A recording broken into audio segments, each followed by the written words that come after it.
Anyway, we're going to debut a new feature this week on the Chili Report. It's called the Kirk Cousins Diarrhea Meter. Because there was so much diarrhea spewing from Kirk Cousins in this game, we need to come up with a way to rank the different levels of diarrhea that he is experiencing. So kind of the first one, where it was the touchdown to Thielen. Okay, he was rolling to the left, and he threw kind of back across, and Thielen was wide open, but where Cousins threw it, Thielen had to like dive, to his left to make the catch, and he made the catch. It was complete. But anytime Cousins is moving with the ball, there's diarrhea. But I would only rate that a 3. That's a 3 on the diarrhea beat. So that's pretty good. Next one, fourth quarter, 2nd and 9.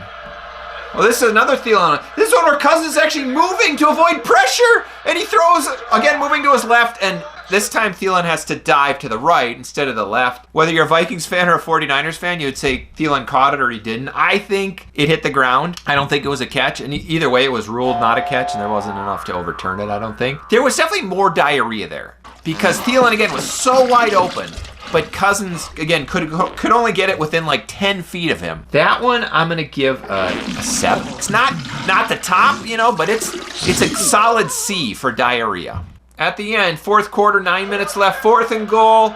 And what's interesting here is none of the Vikings offensive linemen block anybody. You just see them all magically standing there with nobody to block, and all the 49ers defensive linemen just pass them running to Cousins. It's like, but Cousins actually got the pass. It was only like 3 feet over the outstretched arm of Jefferson. So it was better than Cousins usually does when he's under that much pressure. So again, I'm going to give it a 7 on the diarrhea meter. Not full scale. It's a solid C score on the diarrhea. Okay, third quarter, Vikings down 7. Okay, the Niners have just scored 2 straight touchdowns to end the first half, to start the first half. Here's where you need your $50 million, billion-dollar quarterback to just kind of settle things down. So Cousins drops back and just throws it straight into the hands of the 49ers linebacker. There was nothing there. He did this a lot last year, where he would just start the half by turning the ball over on the first play of the half or first drive of the half. It's good to see him getting back into that. And after the 49ers had scored 2 touchdowns, I think the diarrhea was just really pushing out. And that's what kind of contributed to that. So that's going to be a 9. A 9 on the diarrhea. That is up there. That is like an A- diarrhea for Kirk Cousins on that play. Next, we got the 2-point conversion, 4:46 left in the third quarter. Of course, they had to go for 2 because their piece of crap kicker missed an extra point. Oh, their kicker's figured it out. He's been consistent. No, he sucks. He sucks. He missed an extra point. And what do you get? Okay, Cousins rolling to the right this time, not rolling to the left, so this should turn out better. Jefferson wide open, and he throws it at Jefferson's feet. Jefferson looks about as angry as I think all the Vikings fans were at Cousins at that point. Just unbelievably horrible. I'm going to give that a 9.5 out of 10. It's up there. It is almost diarrhea perfection. It's like a solid A. Not quite an A+, because he did get it around Jefferson's feet. Close enough. It's only a 9.5. Only a solid A for diarrhea.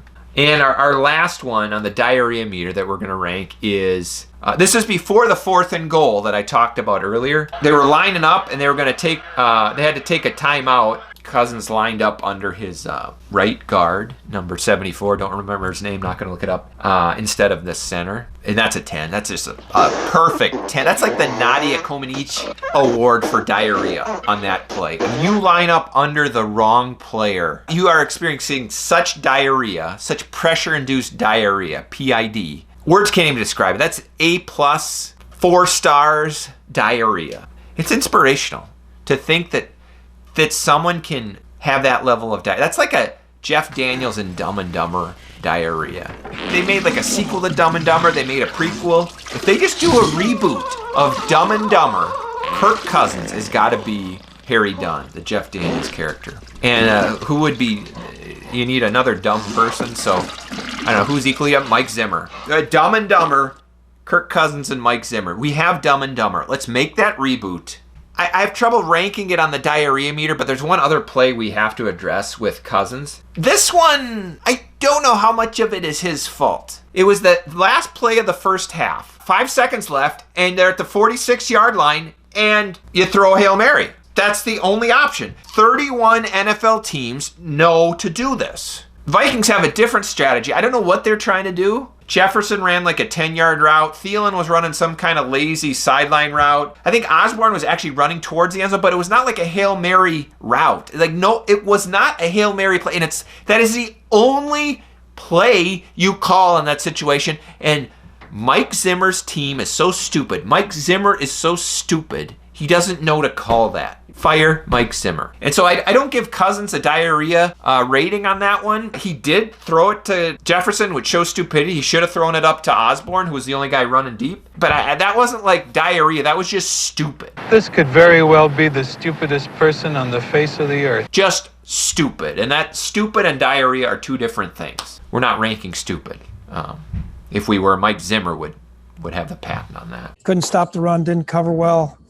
Couldn't get any pressure on the quarterback, didn't tackle. Our awards for this week: the play that Dalvin Cook would only get 2 yards on. That was a kind of a dump off to Jefferson on the sideline where Jefferson somehow turns this into like a 15-yard gain. Dalvin Cook, boom, stopped for 2 yards, no question. The play that Dalvin Cook would have gotten 0 yards on. That was the Madison touchdown run where Madison bounced it to the outside and ran into the end zone. Dalvin Cook doesn't do that. He runs too close to the line or something, or a guy gets a fingernail on him, he goes down. And he probably breaks his leg or breaks his neck or something because he's always getting hurt every week. Next award, the play that Dalvin Cook would only get 6 yards on. That was a play that Dalvin Cook actually did only get 6 yards on. I just want to make a point here that he just kind of runs and then just goes sideways and gets 6 yards. And as little as possible out of that play. That's Dalvin Cook for you. The Moab sighting, mother of all prevents, we saw a lot of that again. We've seen that so much this year, and basically happens every time the opposing team gets into long yardage. Every time. And this is why you can never win, you can never hold a lead, you can never build a big lead on a Mike Zimmer team, because the second you get a lead, the second you get an edge, you pull back. Gentlemen, please rest your sphincters. It's 1st and 20, it's 2nd and 20, pull back. Anthony Barr, just let the guy get 10 free yards on 2nd and 20. Or, it's 3rd and goal from like the 15-yard line. We'll just pull back to the goal line so they can easily get like 10 or 12 yards and make it a chip shot field goal. Instead of trying to make them maybe kick a 35, 40-yard field goal that they might miss. Oh yeah, he did miss a field goal later in the game. Maybe if we'd tried earlier to hold them down, instead of going to the Moab, we could have made him miss another field goal. No, you don't try to ever maintain an edge. Fire Mike Zimmer. The award for a hold so blatant that even a Packers offensive lineman would get called for it once out of 20 times at Lambeau Field. Kendricks just got tackled on this long run play by the Niners, and there was no call. I mean, come on.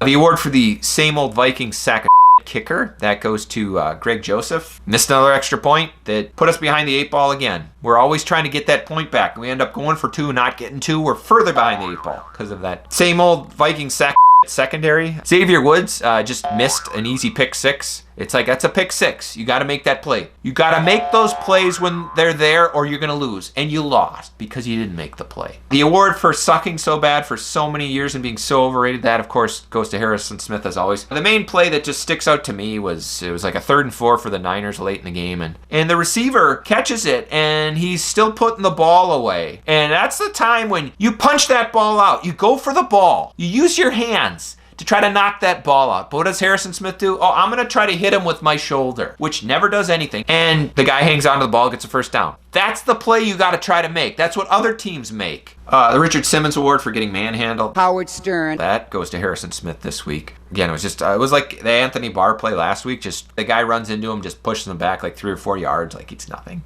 Everyone cannot play sports. The Linda Blair Award for a player who's obviously possessed by a demon. I alluded to this last week where Mason Cole was getting pushed back like Garrett Bradbury was getting pushed back, and there's some weird thing, some spiritual, supernatural thing going on here that allows these offensive linemen to get pushed back like this. And I think what is Garrett Bradbury had this demon, possessed by a demon that made him like weightless and was just throwing him around. And that moved into Mason Cole. And this week it actually moved into one of the 49ers offensive linemen, because there was a play where Anthony Barr pushed the 49ers offensive lineman straight back into Jimmy Garoppolo like he was nothing. It's gotta be a demon, gotta be the devil. There is no other way.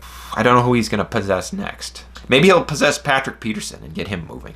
The Anthony Barr Award for piss poor effort, There's a lot of candidates for that this week. I mean, it could be the whole Vikings defense, frankly. But also, Christian Darrisaw, there was one play where it's just like, Olay. Patrick Peterson had some good effort plays as usual, but this has got to go to Anthony Barr. It was just this play where he just gets like run over, and the guy runs him over. Shouldn't have got a first down, but easily gets a long first down. And the guy, I think, felt sorry for Anthony Barr, so he actually just tackled himself at the end. He's just like, I got the first down. This is enough. I don't want to humiliate him anymore. I'll just go down. And last, the Glass Joe Award for a guy who just is made of glass.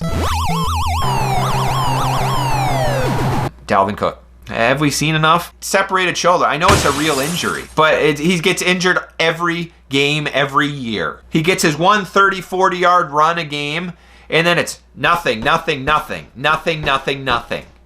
And then, I'm hurt. Fire Mike Zimmer. Fire Rick Spielman. Get Kirk Cousins a diaper.